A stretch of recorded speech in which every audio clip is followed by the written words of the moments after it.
Father Alberto Cutié, do you recall the day in which you saw for the first time your now wife? Oh, of course. It was love at first sight. It really was. I never knew that I would end up, marrying her and having 3 children and having a family like I do now. But I knew when I saw her that there was something special about that girl. Where was this? In church. Where do priests meet their girlfriend? No, it was really in church. I mean, I never expected to have a girlfriend. I never expected to have a wife, so I had kind of gotten out of that track. Mm-hmm. But there was a direct connection. She says the same thing happened to her. So like when we looked at each other, we kind of knew, oh boy, this is strong. So this is regular church activity, and suddenly she shows up. Yeah, and it was a service. So it was in the middle of Mass. And I don't know at what point, if I was preaching, I don't know if I was just kind of looking out at the crowd, but I remember seeing her and thinking, oh boy, you could feel the tension. Good tension, but an attraction. Is there anything you regret about that particular moment in your life at all? Regret? No. Was it difficult? Yes. In the sense that, remember, you train your brain. I went into the seminary at the age of 18. So, and you're 2 or 3 years before that thinking about it. And at that time, of course, I did have girlfriends in high school. I was a DJ and I did all that. So the whole celibacy thing is somehow connected to the Roman Catholic priesthood. And it was like, okay, so I have to kind of train my brain for this is not going to be part of your life. And you do that for 8 years of seminary. You study, you prepare, you do spiritual stuff, you do all of that. And I really think that in my wife's case, this was my second parish now. I'd been a priest for about 3 to 5 years when we meet. And then I kind of see her and think, oh boy, this is very strong. And I think for the first time, I was really dealing with the, is this celibacy thing really what you're supposed to be doing? I never really questioned it much before that. So for a long time, people have known you, as a priest. Mm-hmm. You're a celebrity priest, someone that's very well known in the mainstream. A lot of people may see you and they go, oh, that's the guy, he was in the news. But if we went back to your 20s, who would we see? What was Alberto Cutié about in his 20s?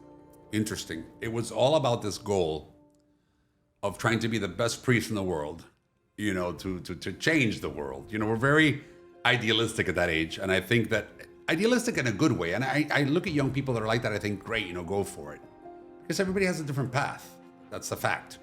But I thought, if I do become a priest, in spite of all the sacrifices and the not having my own biological family with a wife and children like everybody else does, I think I'll be able to help change the world. And of course, you're a servant of God. You realize it's all about God. It's not about you. Regardless of faith tradition, God is God and we're not. And so you're trying to do the best you can as a human being to make the world a better place. And I think that's where my passion was. Working with young people was very important to me in my 20s because I myself was a teenager that was very influenced by some really dynamic, charismatic priests that impacted my life. And I would say they were probably my role models. My father died when I was 22, and he was always a role model to me, but it was those priests really throughout my, I would say, high school and college years that really influenced me to think about the future as, yeah, you can do that. And there were some really good priests and some really lousy ones. You've read the news, the same ones that I've read, and a lot of those priests that I knew were involved in those, things of abuse and pedophilia and everything else. So that also is disheartening. But I gotta say, at that time, I looked at them as, wow, these people are, the bomb, like kids say. They're the best. And that's kind of what motivated me. So I'm trying to picture you for a moment because I'm thinking about Alberto Cutié, maybe in his 20s, maybe when you were 18 or 17 or 16 and considering. And by the way, in high school, I was Albert Cutie. Cutie. Nobody called me Alberto. The only people that ever called me Alberto were my grandparents. Even my mom calls me Albert without the O. And it's just because we had so many Albertos. My son's the fifth. Okay. Alberto Cutié the fifth. So even I call him Albert. He calls himself Alberto. So it's kind of funny now. But I was Albert Cutie in high school because our last name has an accent, and in English nobody knows how to put Cutié, so they would say The cuties. And you Not said the mandarins, but the real ones. the real ones. And I'm wondering, you said you were a DJ for a while. Were you ever, you said you were a DJ for a while. Yeah. Were you ever a party animal? Gosh, I don't know if you would call it a party animal. I was 12, 13 when I started my own business as a DJ. And in, South Florida, the thing was obviously quinceañeras, quince parties for the girls, the debutantes for Latinas, bar mitzvahs, in the Jewish community. I did fashion shows, I did weddings, but a lot of it was open house parties, which you're too young to remember. But open house parties were like you had a party, you invited people to come, but then 500 more people would come. I think I can probably recall at least one of those in my own case. Well, in the 80s, it was big. And it was like, there we were DJing, and it was space for 50, but 500 would show up. So tell me, they were outside in the street dancing. They were in their yard. So being a DJ at that time was like a big deal. And I guess in my case, I wasn't like the big dancer.